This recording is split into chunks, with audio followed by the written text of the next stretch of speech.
Welcome to our channel எஸ்டேட்காரங்க சமையல். இன்றைக்கி இடித்த மசாலாவை வச்சு நம்ம யூஸ் பண்ணி டேஸ்டான மெத்தடில் செஞ்ச ஒரு இறால் ஃப்ரை தான். வாங்க எப்படி பண்ணலான்னு பார்க்கலாமா? அதுக்கு மண் சட்டியை ஹீட் ஆக்கி அதில் நான் 2லேருந்து 3 ஸ்பூன் அளவுக்கு தேங்காய் எண்ணெய் சேர்க்குறேன்.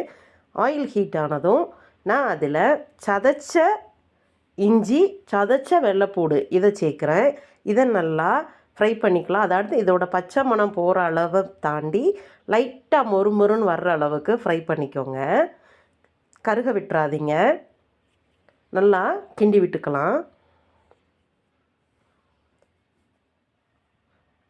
இந்த அளவுக்கு வதங்கினாலே போதும். இப்போ இதில் நான் ஒரு 10லேருந்து 15 சின்ன வெங்காயம் அதையுமே உரலில் வச்சு இடித்து சேர்த்துருக்கேன். அதை நல்லா கலர் சேஞ்ச் ஆகிற அளவுக்கு நம்ம வதக்கிக்கலாம்.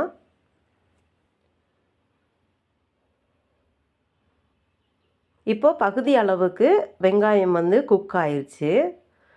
அடியில் பிடிக்காத அளவுக்கு கிண்டி விட்டுக்கோங்க.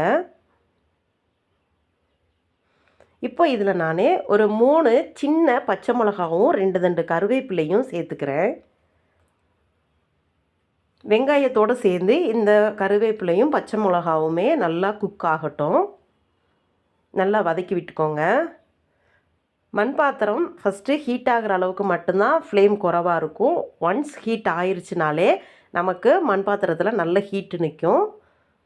இப்போது தேவையான அளவு உப்பு சேர்த்து வதக்கிக்கோங்க. அடுப்பை ஃப்ளேமை குறைச்சி வச்சுருங்க, இல்லாட்டி தீஞ்சு போயிடும்.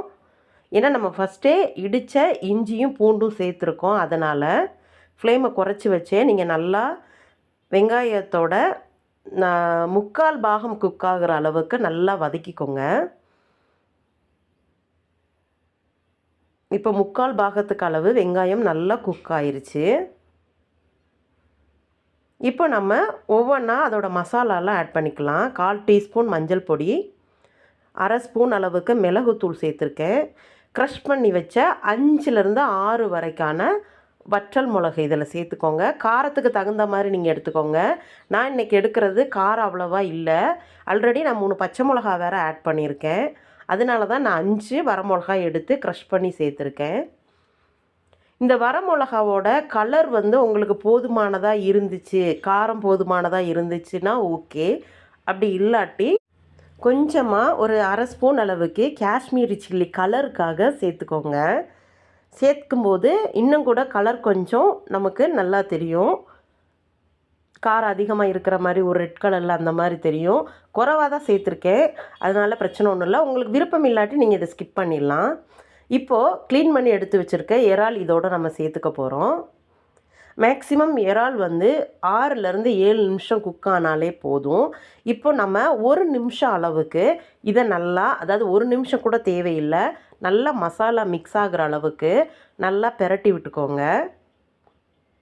ஃப்ளேம் குறைவாக தான் இருக்கணும். பெரட்டி விட்டுட்டு நம்ம இப்போ ஒரு நிமிஷத்துலேருந்து 2 நிமிஷம் வரைக்கும் மூடி போட்டு வச்சுக்கலாம்.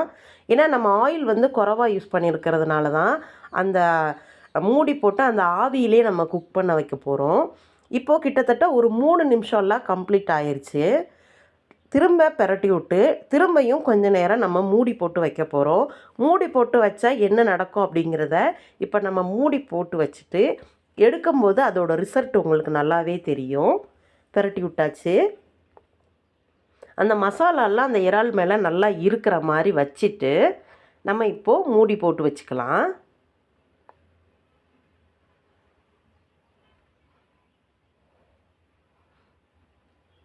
இப்போ பார்த்தீங்கனாலே தெரியுதா, நம்ம மூடி போட்டு வச்சதுக்கப்புறம் ஆயில் நம்ம கம்மியாக தான் ஆட் பண்ணியிருந்தோம். அந்த மூடியில் இருக்கிற ஆவி பட்டு அதோட தண்ணி கொஞ்சம் எக்ஸஸ் ஆகிருக்கு பார்த்தீங்களா. இது அந்த மசாலாவோட ராஸ்மெல் ஏதாவது இருந்துச்சுன்னா அதை இல்லாமல் ஆக்கிரும். இதே மாதிரி நீங்களும் உங்கள் வீட்டில் ட்ரை பண்ணி பாருங்கள். உங்களோட பசங்களுக்கும் இதே மாதிரி நீங்கள் செஞ்சு கொடுங்க. உங்களுக்கு டேஸ்ட் வைஸ் ரொம்ப பிடிக்கும். நம்மளோட சேனலில் நீங்கள் ஃபஸ்ட் டைம் பார்க்குறீங்கன்னா நம்மளோட சேனலை மறக்காமல் சப்ஸ்கிரைப் பண்ணுங்கள். தேங்க்யூ ஃபார் வாட்சிங்.